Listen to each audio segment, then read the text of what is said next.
রমজান শেষের পথে, চারদিকে আনন্দের প্রস্তুতি।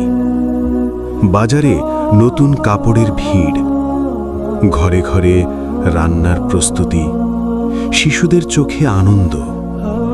সবাই অপেক্ষা করছে একটি দিনের জন্য, ঈদের দিন। কিন্তু একটি গুরুত্বপূর্ণ প্রশ্ন আছে, ঈদ আসলে কার জন্য? ঈদ কি শুধু নতুন কাপড় পরার জন্য? ঈদ কি শুধু ভালো খাওয়ার জন্য? ঈদ কি শুধু আনন্দ করার একটি দিন? না, ইসলাম আমাদের শেখায় ঈদের আনন্দের পেছনে রয়েছে একটি গভীর অর্থ। ঈদ আসে একটি দীর্ঘ ইবাদতের মাসের পরে, একটি মাস যেখানে একজন মুমিন আল্লাহর জন্য ক্ষুধা সহ্য করেছে, তৃষ্ণা সহ্য করেছে, নিজের ইচ্ছাকে দমন করেছে। রমজান ছিল ধৈর্যের মাস, ইবাদতের মাস, ক্ষমা পাওয়ার মাস। এই মাসে অনেক মানুষ রাত জেগে নামাজ পড়েছে, কোরআন পড়েছে, দোয়া করেছে, আল্লাহর কাছে ক্ষমা চেয়েছে। আর এখন রমজানের শেষে আসে ঈদ। কিন্তু প্রশ্ন আবারও একই, ঈদ আসলে কার জন্য? ঈদ সেই মানুষের জন্য যার রোজা আল্লাহ কবুল করেছেন। ঈদ সেই মানুষের জন্য যে রমজানে নিজের গুনাহ থেকে ফিরে এসেছে। ঈদ সেই মানুষের জন্য যে আল্লাহর কাছে ক্ষমা চেয়েছে এবং নতুন জীবন শুরু করার চেষ্টা করেছে।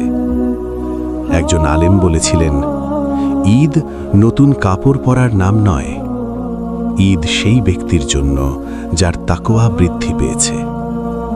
ভাবুন, দুইজন মানুষ ঈদের দিন নতুন কাপড় পরেছে, দুজনেই আনন্দ করছে, কিন্তু আল্লাহর কাছে তাদের অবস্থা কি একই? না, একজন মানুষ হয়তো পুরো রমজান ইবাদত করেছে, নামাজ পড়েছে, রোজা রেখেছে, গুনাহ থেকে দূরে থাকার চেষ্টা করেছে। তার জন্য ঈদ সত্যিকারের আনন্দের দিন, কারণ সে আশা করে আল্লাহ তার আমল কবুল করেছেন। কিন্তু আরেকজন মানুষ হয়তো রমজানকে গুরুত্ব দেয়নি, রোজা ঠিকভাবে রাখেনি, ইবাদত করেনি, গুনাহ থেকে দূরে থাকেনি। তার জন্য কি সত্যিকারের ঈদ আছে? এই প্রশ্ন আমাদের নিজেদেরকে করতে হবে। ঈদের দিন শুধু আনন্দের দিন নয়, এটি একটি পরীক্ষার ফলাফল ঘোষণার দিনের মতো। রমজান ছিল পরীক্ষা, ঈদ হলো সেই পরীক্ষার পরে আনন্দ করার দিন। যদি আমাদের রমজান ভালো কাটে, যদি আমরা সত্যিই আল্লাহর কাছে ফিরে আসি, তাহলে ঈদ আমাদের জন্য একটি সুখের খবর হতে পারে। কারণ হয়তো আল্লাহ আমাদের গুনাহ ক্ষমা করে দিয়েছেন, হয়তো আল্লাহ আমাদের দোয়া কবুল করেছেন, হয়তো আল্লাহ আমাদের নতুন একটি সুযোগ দিয়েছেন। কিন্তু যদি আমরা রমজানকে অবহেলা করি, তাহলে ঈদের দিন আমাদের জন্য শুধু একটি সাধারণ দিন হয়ে যায়। রাসূলুল্লাহ আমাদের শিখিয়েছেন, একজন মুমিনের প্রতিটি আনন্দের পেছনে থাকে আল্লাহর সন্তুষ্টি। ঈদের আনন্দও তেমনি। এটি এমন একটি আনন্দ যা আসে ইবাদতের পরে, আল্লাহর কাছে ফিরে আসার পরে।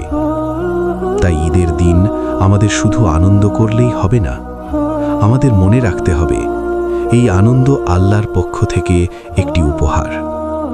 এই দিন আমাদের কৃতজ্ঞ হতে হবে, আল্লাহর শুকরিয়া আদায় করতে হবে।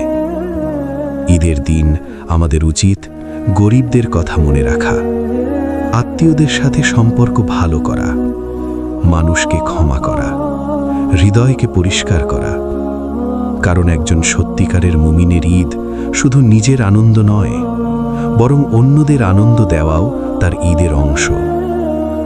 শেষে আমাদের নিজেদেরকে একটি প্রশ্ন করা উচিত, এই ঈদ কি সত্যিই আমার জন্য?